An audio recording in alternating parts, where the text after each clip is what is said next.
제가 여러 가지 장면을 말씀드릴 텐데요. 머릿속으로 한번 그려보십시오. 모두 누군가를 반기고 환영하는 그런 장면입니다. 첫 번째 장면입니다.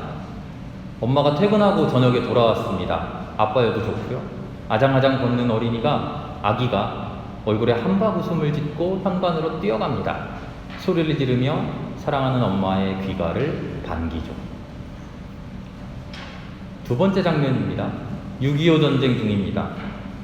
인민군이 부산까지 쳐들어 내려갔다고 합니다. 큰일 났습니다. 그런던 중 인천 상륙작전이 성공해서 유엔군이 서울을 수복하고 탈환했습니다.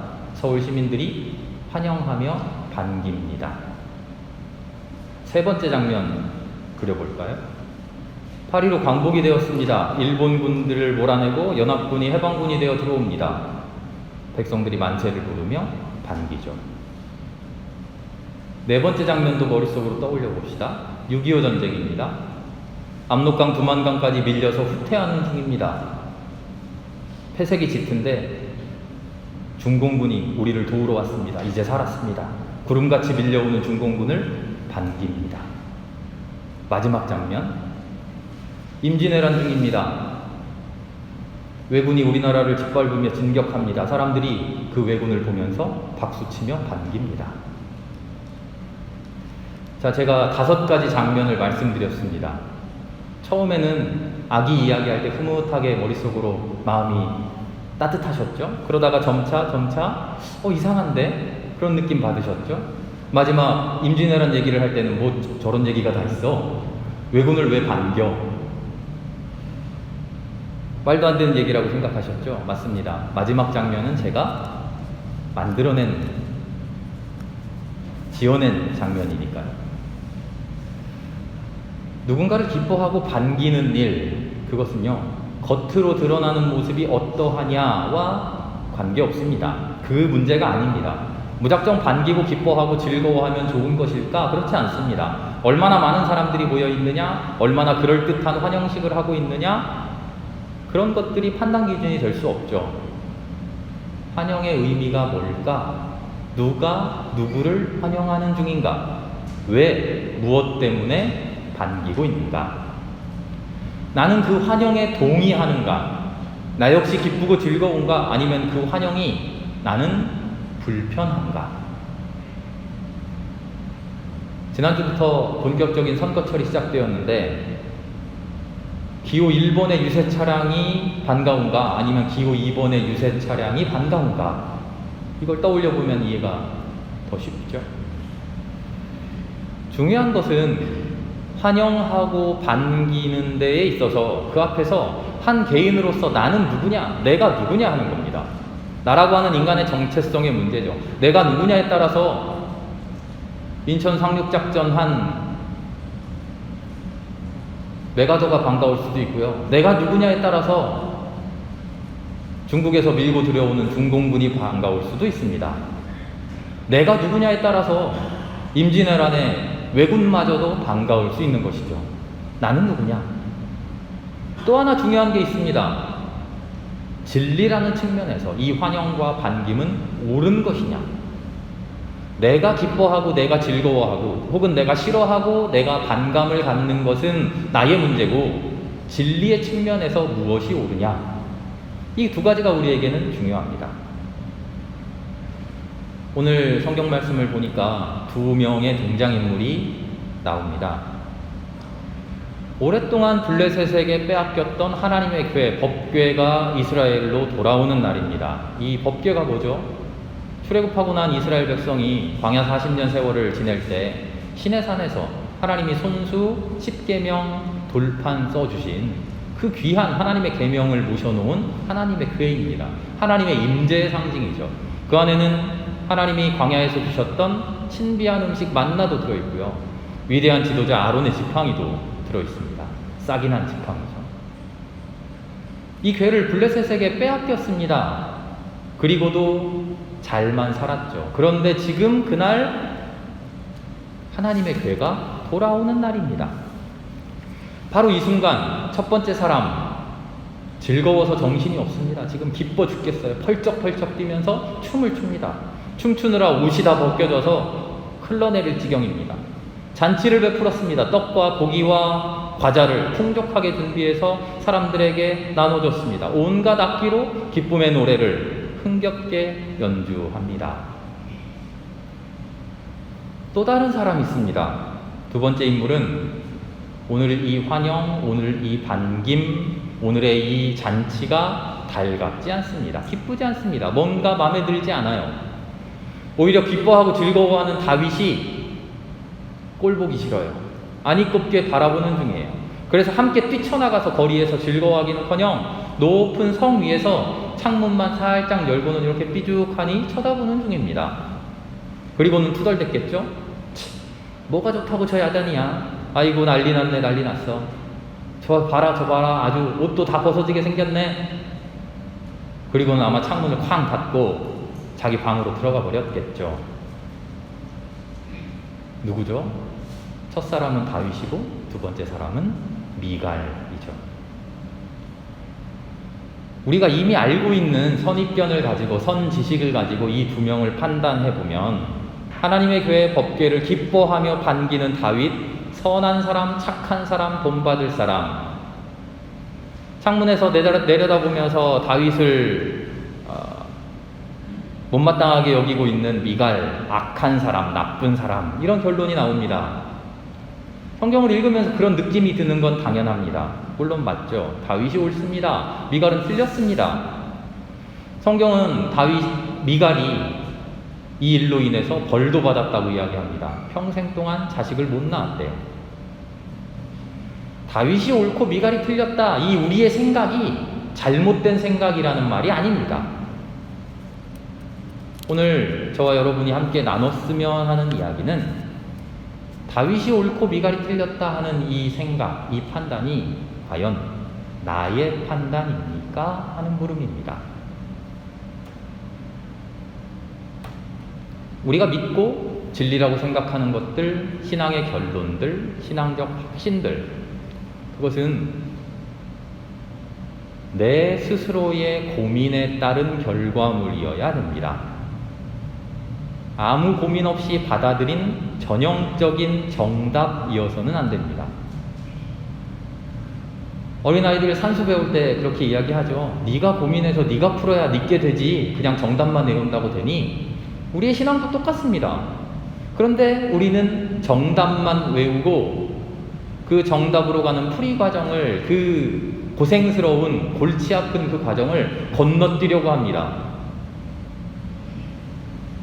단답형 답, 주관식 답, 정답을 딱 얘기하면 누구래도 아 그래 저 사람 신앙 좋아 라고 말하니까요. 얼마나 고민을 했는지, 얼마나 치열하게 하나님과 싹 다퉜는지 그것을 묻지는 않습니다. 우리 인간들은요, 우리 사람들은요. 그래서 우리는 그냥 정답만 툭툭 던지면 너무 편합니다. 그리고 그 정답은 성경에 이미 나와 있습니다. 교회에서 가르쳐 줍니다. 목사가 매일 설교합니다. 그렇게 믿고 그렇게 행동하는 우리의 신앙, 우리의 행동들이 과연 우리를 참된 그리스도인 되게 만들어 줄까요? 다윗이 옳을까? 미갈이 옳을까? 오늘 다윗의 행동 앞에서 나는 어떤 행동을 하고 있는가? 나는 어떤 삶의 모습을 보여주고 있는가? 다윗의 행동이 왜 옳다고 생각되는가? 미갈의 행동은 왜 잘못되었다고 나는 판단하는가? 그런 치열한 고민 없이 다윗 오케이, 미갈 X 해버리고 성경책 덮어버리는 우리가 과연 올바른 그리스도인 될 수 있겠느냐 하는 말입니다. 예수님의 십자가를 우리도 지고 따라가자 우리는 그렇게 얘기하는데요. 그 따라간다고 하는 것이 우리의 주체적인 결단과 우리의 주체적인 판단과 그 저변에 숨어있는 치열한 고민 없이 무작정 흉내내기, 무작정 따라하기에 그친다면 그 신앙의 종착지가 어디일까 하는 거죠. 맨 처음 나눴던 5가지 장면, 역사 앞에, 내 신앙의 양심 앞에, 하나님의 참된 진리 앞에 끊임없이 고민하고 고민해야 되는 것 아닙니까? 고민하지 않으면 옆 사람들 박수 친다고 우리도 같이 박수 칠 수 있는 것 아닙니까? 고민하지 않으면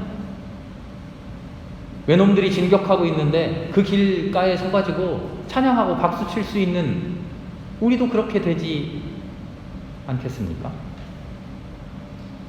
오늘 다윗 기뻐합니다.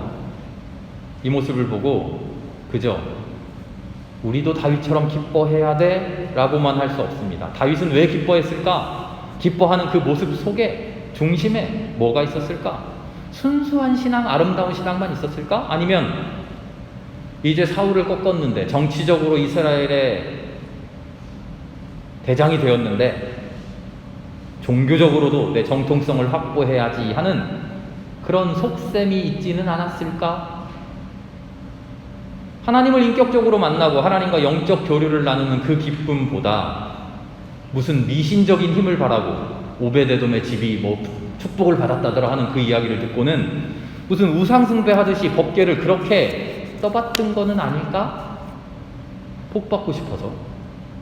아니면 종교적인 광신주의에 빠져서 종교적인 황홀경에 미쳐서 풍악을 울리고 잔치를 벌이고서는 이 세상과는 동떨어진 신비의 세계 환상, 그 환각 속으로 숨어들어 버리려고 한 건 아닐까? 또 다른 한편으로는 혹은 종교를 빌미로, 종교를 기회 삼아 그럴듯한 핑곗거리로 그저 놀고 먹고 흥청거리는 게 기뻤던 그런 사람은 아닐까? 우리는 창문을 통해 다윗을 바라보면서 못마땅하게 하는 그 미갈의 시선, 그 시선을 통해 다윗에 대해 이런 의문들을 제기해 볼 수 있습니다. 다윗이 설마 그랬겠습니까? 다윗 그럴 리 없죠. 우리가 성서의 사건을 보면서 이렇게 그럴 리 없었던 것까지 의문을 제기하는 이유는 사실 다윗은 그렇지 않지만 우리들은 신앙의 자리에서 하나님의 법궤 앞에서 예배한다고 하는 예배당에서 우리의 삶의 자리에서 실제로 그런 일들을 하며 살아가고 있기 때문입니다. 그러면서도 그런 우리를 스스로 자각하지 못하기 때문이죠. 나에게 종교적인 위선은 없었을까? 종교를, 신앙을 내 삶의 목적의 수단으로 도구로 사용하고 있지는 않았을까? 미신적인 구복과 기복에만 매달려 있지는 않았을까? 교회를 신앙적인 내 신앙의 장이 아니라 사교적인 인간관계의 장으로만 생각하고 그러진 않았을까? 다윗에게로 향했던 여러 가지 비판들, 모든 가능성들을 생각해 볼 때 그때 비로소 우리는 우리 자신에게 스스로 한없이 관대했던 비판과 성찰의 날을 한결 날카롭게 갈 수 있는 것이죠. 훌륭해 보이기만 하던 다윗의 신앙을 미갈의 시선을 통해서 다각도로 검토해 볼 때 비로소 스스로에게 관대하고 스스로에게 나는 참 잘하고 있어 라고 칭찬하기만 했던 나의 모습을 다시 생각해 볼 수 있게 되는 겁니다. 미갈은 물론 하나님을 찬양하지 못하고 하나님을 반기지 못한 어리석은 신앙의 소유자였습니다. 그러나 미갈을 손가락질만 할 것이 아니라 미갈의 시선을 통해서 다윗을 비판하는 건강한 비판의 시선으로 이용해야 할 것입니다. 그리고 그 시선을 나에게로 돌려서 나를 비판하는 건강한 신앙의 도구로 그렇게 사용해야겠죠. 오늘 우리 종려주일로 예배하는 중입니다. 예루살렘에 예수님이 들어가십니다. 온 백성이 호산나로 환영합니다. 다윗의 자손 예수여, 이제 우리에게 올 다윗의 나라여, 하늘에는 영광, 지극히 높은 곳에 평화. 이 환영과 이 반김과 이 기쁨의 축제, 우리는 마냥 기뻐하고 즐거워하며 서로를 격려하고 박수만 칠 수 있을까? 오늘 종려주일인데요, 사순절의 막바지입니다. 고난주간의 출발입니다. 그런데 그 시간이, 바로 그 날이 기쁨의 축제라니 이상하지 않습니까? 이 아이러니한 모습 고민해봐야 되지 않겠습니까? 사실 고난절, 순환절, 이 사순절의 하이라이트는요, 종려주일입니다. 아닌데요, 금요일날, 성금요일, 예수님이 십자가에 못 박히시고 돌아가시는 그날이 있는데 왜 종려주일이 하이라이트입니까? 초점을 예수님에게로 맞추면요, 하이라이트가 성금요일입니다. 예수님 돌아가시는 날. 그런데 매년마다 반복되는 이 교회력 속에서 이 매년마다 반복되는 사순절의 의미가 우리의 신앙의 성찰에 있다는 점을 집중해 보면 사순절의 하이라이트는 성금요일이 아니라 바로 오늘 종려주일입니다. 비판 없는 기쁨, 성찰 없는 환희, 무분별한 환영, 하나님이라고 하는 그럴듯한 이름, 찬양하면 누구라도 칭찬해주고 그 앞에 엎드리면 누구라도 훌륭하다고 추켜 세워주는 그 일을 우리는 아무 성찰 없이 그저 답습하고 있는 것은 아니냐. 종려주일은 우리에게 이런 메시지를 전해줍니다. 예수님을 찬양하고 호산나 외쳐 목 놓아 외쳤던 그 백성들이 진짜 마음속에 예수님을 내 구주로 섬기려는 마음이 있었는가? 종려주일은 우리에게 바로 그것을 묻고 있는 겁니다. 예수님을 환영하고 예수님을 반기는 이 행사가, 이 엄청난 축제가 실은 그 밑바닥에 예수님과는 아무 상관없는 삶, 예수님의 삶으로는 그 삶을 따라가고 싶어 하지 않는 강팍한 마음들,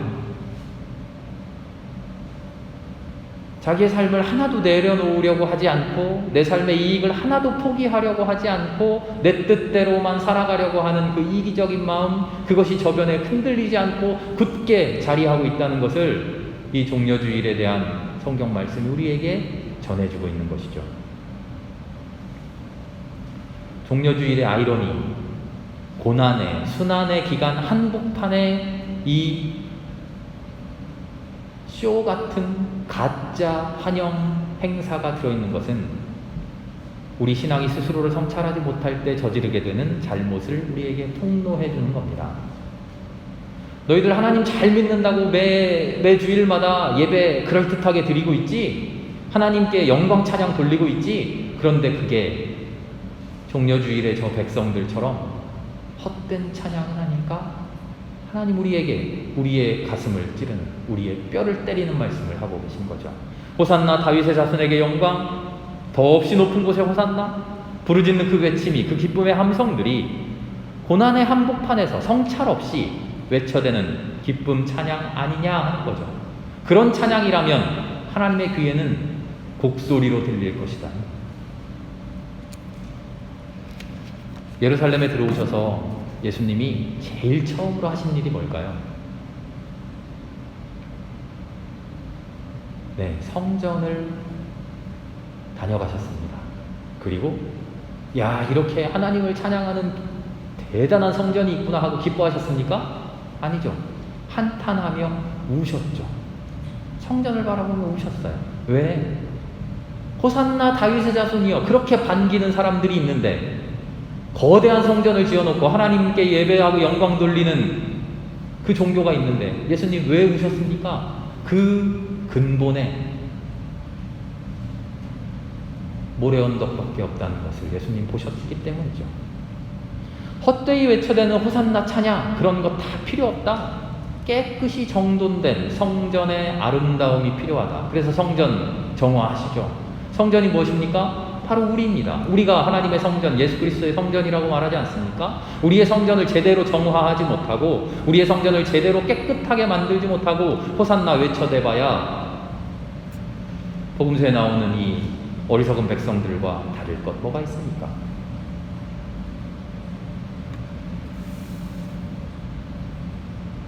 고난절의 중심은 예수 그리스도이십니다. 그러나 우리가 바라봐야 할 것은 예수 그리스도가 아니라 나의 모습입니다. 주님의 모습을 바라보기만 하고 헛된 찬양, 환호성 속에만 파묻혀서 정작 중요한 내 모습을 보지 못하면 안 됩니다. 하나님이 보시고 싶어하는 것 우리 모습입니다. 그리스도를 보고 무엇을 배웠느냐? 그리스도를 보고 너는 어떻게 살아갈 것이냐? 하나님은 지금 그것을 보고 싶어하는 것이죠. 그리스도의 모습, 고난당하시는 모습, 이제 그만 봐도 됩니다. 너무나 잘 압니다. 더 들여다봐야 다를 거 없습니다. 그 안에 있는 그리스도의 진리, 그리스도의 아름다운 고난, 재방송 이제 안 봐도 됩니다. 이제 봐야 될 것은 우리 자신의 모습입니다. 미갈의 시선을 빌려서 우리 이제 창밖을 한번 바라봅시다. 창밖을 보면 그 아래에서 하나님을 반기며 하나님을 기뻐하며 우리의 눈에 그럴듯한 신앙의 삶을 살아가는 내가 보입니다. 미갈의 시선을 통해 그런 나에게 의문을 던져봅시다. 기뻐 뛰며 춤추며 하나님을 찬양하고 있는 너, 나, 그 중심에 뭐가 있느냐? 진정으로 하나님을 사랑하는 마음이 있느냐? 진정으로 그리스도를 찬양하려는 마음이 있느냐? 아니면 법궤를 통해 무언가 이익을 얻고자 하느냐? 아니면 정치적인 바람이 있느냐? 아니면 사교적인 목적일 뿐이냐? 종교적인 황홀성 속에서 종교 안으로만 숨어들으려고 하느냐? 사회에 나가서 하나님의 진리와 정의를 외치려고는 하지 않느냐? 온갖 물음들 우리 자신에게 던져볼 수 있기를 바랍니다. 창밖에 보이는 찬양하는 모습에 마냥 흡족해하지만 말고 주님 앞에 어떻게 보일지 깊이 성찰하며 숙고하는 우리가 될 수 있기를 바랍니다. 종려주일 이 아침에 우리의 삶을 미갈의 시선으로 바라보며 헛된 호산나를 외치는 게 아니라 어설픈 영광 찬양을 부르는 것이 아니라 나도 십자가를 지겠노라고 그 길을 가겠노라고 조용히 묵묵하게 삶으로 외치는 그런 그리스도인 될 수 있기를 기도합니다. 함께 기도하겠습니다.